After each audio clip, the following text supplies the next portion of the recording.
ইন্টারভিউতে আর কি সারজিৎ ভাই বলে তুমি আমার সাথে হাঁটতে হাঁটতে কথা বলো, আমার সময় নাই তোমার সাথে যে 2 মিনিট বসে কথা বলবো সেই কথা বলাটার সময় নাই, ঠিক আছে তুমি তো সুস্থ, তুমি হাঁটতে হাঁটতে কথা বলো।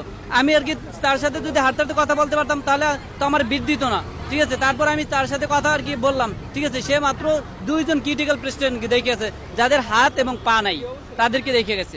এখন পড়ে আছে তাদের কি হবে? যেমন আমার এখন একটা বুলেট আছে পায়ে, যেটা কাটলে পা কেটে যাবে, বা এমন আছে আমি মারা যেতেও পারি। সো সে আমাকে 20,000 টাকা দিয়ে কি আমাকে ভিক্ষে দিয়ে চলে গেল?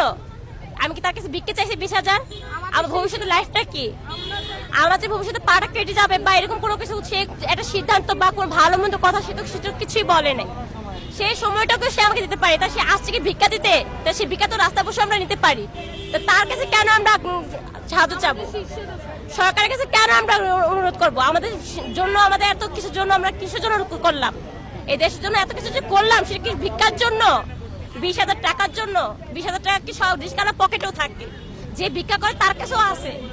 বাট আমরা টাকার জন্য তো আন্দোলন করি নাই, দেশ স্বাধীন করি নাই, এই ইনজুরি নিয়ে পড়ে আসিনি। এখন একটা বুলেট নিয়ে চলতেছি, নিজে পায়ে দাঁড়াতে পারছি না। অনাথ মানুষ, কি হবে আমার? আমি একজন অনাথ, আমার ভবিষ্যৎ কি? আমি কি করব?